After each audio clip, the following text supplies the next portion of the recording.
Multiple stakeholders from across Saint Lucia's energy landscape convened at the Harbour Club from January 19th to the 23rd, 2026 for a national workshop hosted by Saint Lucia Electricity Services Limited LUCELEC and consultants ESB International.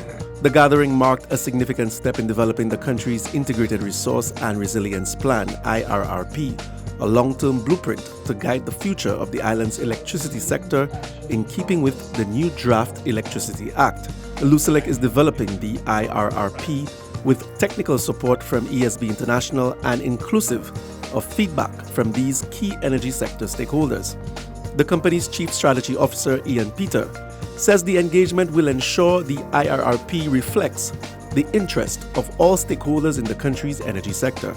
LUCELEC is supposed to be presenting an IRRP to the regulator for approval. The regulator takes this to the stakeholders for some level of engagement. What LUCELEC is trying to do from a perspective of risk management and ensuring we get the best product is engaging stakeholders in the process of developing that IRRP that we will be presenting to the regulators. Chief Energy and Public Utilities Officer Terence Gillard endorsed this proactive approach as it introduces transparency and inclusiveness and is essential for sector modernization. The IRRP is consequential to the transition of our electricity sector to a path of sustainability. And of course, it has major implications on cost optimization, system reliability, and also the flexibility and climate resilience of our energy systems in Saint Lucia. The inclusion of the stakeholders is necessary to ensure that the process has legitimacy, it's credible, and we mainstream national priorities throughout our planning process. One of the key players in the energy sector is Denil Florius.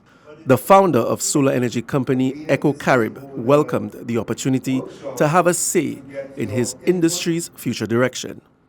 This process is significant in charting the path for the next 10 to 20 years for renewable energy in Saint Lucia to really get us to where we need to be, not just at the local level, but in the international eyes as well.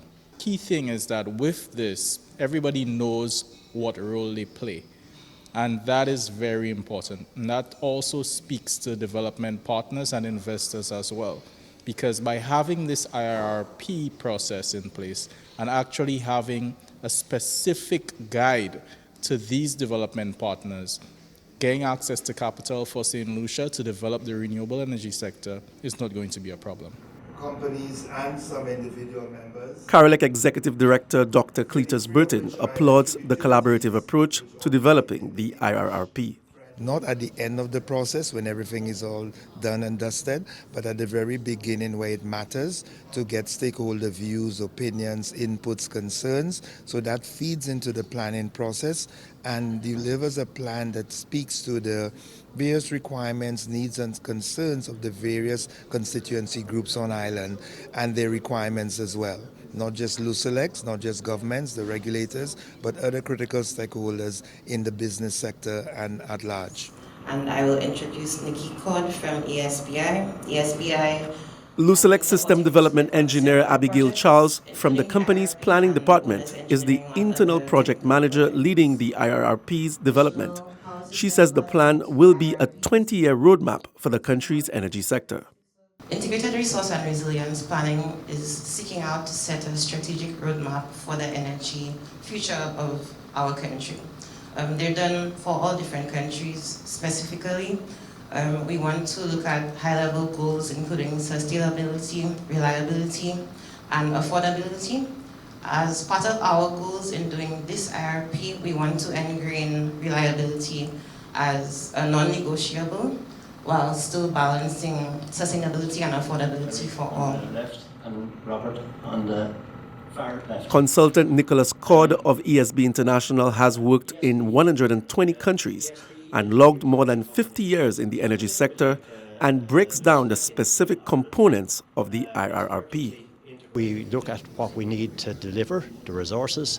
We look at the systems, and we look at their resilience. That's the second R. And the first piece is integration, and that's bringing those two together, but also bringing through the key parties that are in it. That's the parties that are going to build and develop out some of those systems. It's the government ministries that are looking at making sure that the power systems are there to support the economic growth on the island.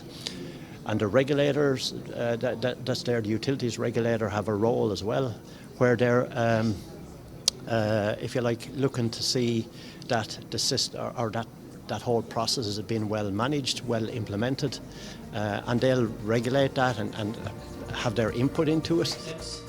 And we take those forward. Once completed, LUCELEC will present the IRRP to the regulator, the National Utilities Regulatory Commission, NERC, who will be responsible for consultative review and approval. The plan will serve as a living document that is expected to be reviewed every 5 years to incorporate shifts in technology, economic and climate considerations.